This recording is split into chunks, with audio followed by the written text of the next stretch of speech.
Hi, நான் கவிதா ராம்ஜி. நம்ம PO எக்ஸாம்க்கான preparation பார்த்துட்ருக்கோம். இன்றைக்கி என்ன பார்க்க போகிறோம் அப்படின்னா, யூனிட் 4 சயின்ஸிலேருந்து தான் பார்க்க போகிறோம். ஃபிசிக்ஸ் டாபிக்ஸ் பார்த்துட்ருக்கோம் இல்லையா, அதோட தொடர்ச்சி தான் பார்க்க போகிறோம்.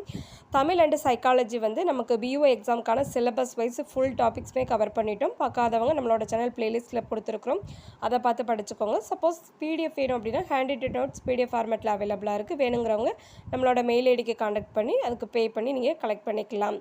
இப்போ ஃபிசிக்ஸ் பார்த்தோம்னா அலகுகள் மற்றும் அளவீடு அப்படிங்கிற டாபிக் ஃபினிஷ் பண்ணிட்டோம்.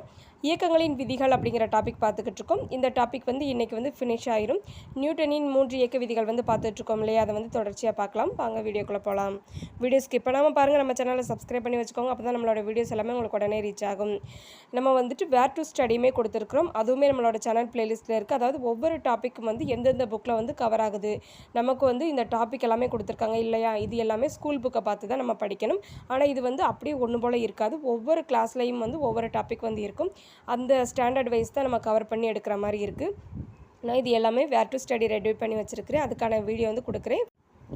ஃபிசிக்ஸுக்கு ஆல்ரெடி வேர் டு ஸ்டடிக்கு பார்த்துட்டோம். இப்போ கெமிஸ்ட்ரி, பாட்னி, சுவாலஜிக்கு கொடுக்க போகிறோம். அதையும் பார்த்து படிச்சுக்கோங்க. அப்போ தான் அதை பார்த்தீங்க அப்படின்னா உங்களுக்கு ஒரு கிளாரிஃபை கிடைக்கும், எந்தெந்த புக்கில் எந்தெந்த டாபிக் நமக்கு கவர் ஆகுது. சப்போஸ் இப்போ நான் ப்ரிப்பேர் பண்ணி கொடுத்துட்ருக்கேன், உங்களுக்கு நீங்களாக ப்ரிப்பேர் பண்ணி அதை படிக்கணும் அப்படின்னு நினச்சிங்கன்னா கூட ஈஸியாக அதுக்கு இந்த வீடியோ உங்களுக்கு ஹெல்ப்ஃபுல்லாக இருக்கும். வாங்க வீடியோக்குள்ளே போகலாம். இதுக்கு முன்னாடி நியூட்டனின் 3ஆம் இயக்க விதி பார்த்துருந்தோம். ராக்கெட் ஏவுதல் நிகழ்வு இது எல்லாமே எந்தெந்த விதிப்படி நடக்குது அப்படிங்கிற டாபிக் பார்த்துருந்தோம். இதுவரை ஃபுல்லாக முடிச்சிருந்தோம். இப்போ பார்க்க போகிறது ஈர்ப்பியல் விதியிலேருந்து ஸ்டார்ட் பண்ணுறோம். ஈர்ப்பியல் அப்படிங்கிற டாப்பிக்லேருந்து ஸ்டார்ட் பண்ணுறோம். நியூட்டனின் பொது ஈர்ப்பியல் விதி என்ன அப்படின்னு பார்த்தோம்னா, அண்டத்தில் உள்ள பொருட்களின் ஒவ்வொரு துகளும் பிற துகளை ஒரு குறிப்பிட்ட விசை மதிப்பில் ஈர்க்கிறது அப்படின்னு சொல்லி குறிப்பிடுறாங்க. அவ்விசையானது அவைகளின் நிறைகளின் பெருக்கற்பலனுக்கு நேர்விகிதத்திலும் அவைகளின் மையங்களுக்கிடையே உள்ள தொலைவின் இருமடிக்கு எதிர்மகிதத்திலும் இருக்கும். மேலும் இவ்விசை நிறைகளின் இணைப்பு கோட்டின் வழியே செயல்படும். அதாவது நியூட்டனின் பொது ஈர்ப்பியல் விதிக்கு ஒரு கோட்ஸ் கொடுத்துருக்குறாங்க, அதுதான் கொடுத்துருக்காங்க. இதில் இவ்விசை எப்போதும் ஈர்ப்பு விசையாகும். அதாவது இந்த ஈர்ப்பியல் விசை அப்படிங்கிறது எப்போதுமே ஒரு ஈர்ப்பு விசையாக இருக்குது. இவ்விசை நிறைகள் அமைந்துள்ள ஊடகத்தை சார்ந்தது அல்ல அப்படிங்கிறதுமே குறிப்பிடுறாங்க.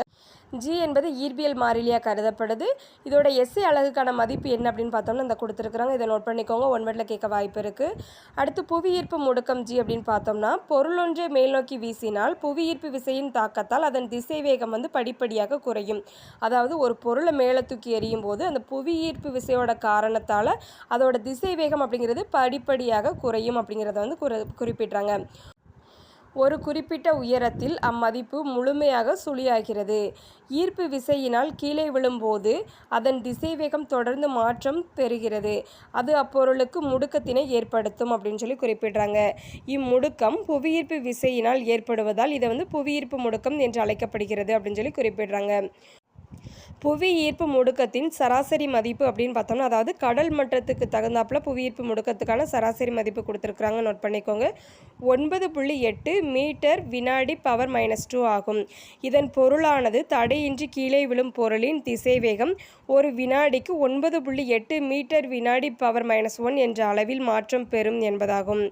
ஜியின் மதிப்பு புவியில் அனைத்து இடங்களிலும் ஒரே மதிப்பாய் இருக்காது அப்படிங்கிறதுமே கொடுத்துருக்குறாங்க, இதை நோட் பண்ணிக்கோங்க, முக்கியமானது. கடல் மட்டத்தில் எப்படி இருக்கும், அதே மாதிரி தடையின்றி கீழே விழும் ஒரு பொருளோட திசை வேகமாக ஒரு வினாடிக்கு எப்படி இருக்கும் அப்படிங்கிறதுமே கொடுத்துருக்குறாங்க. அடுத்து நிறை மற்றும் எடை அப்படிங்கிறதுக்கான டாபிக் பார்க்குறோம். நிறை அப்படின்னு பார்த்தோம்னா, நிறை என்பது பொருளின் அடிப்படை பண்பாகும்.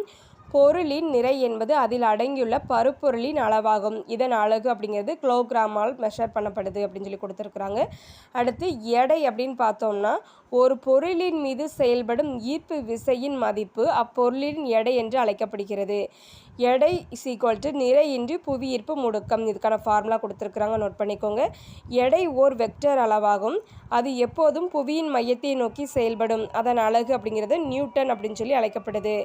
எடையானது புவியீர்ப்பு முடுக்கத்தை சார்ந்தது. புவியீர்ப்பு முடுக்க மதிப்பு புவியில் இடத்திற்கு இடம் மாறுபடுவதால் எடையின் மதிப்பும் இடத்திற்கு இடம் மாறுபடும் அப்படின்னு சொல்லி குறிப்பிடுறாங்க. பொருளின் எடை துருவ பகுதியில் அதிகமாகவும் நிலநடுக்கோட்டு பகுதியில் குறைவாக இருக்கும். நோட் பண்ணிக்கோங்க, பொருட்களோட எடை அப்படின்னு பார்த்தோம்னா துருவ பகுதியில் அதிகமாகவும் நிலநடுக்கோட்டு பகுதியில் குறைவாகவும் இருக்கும்.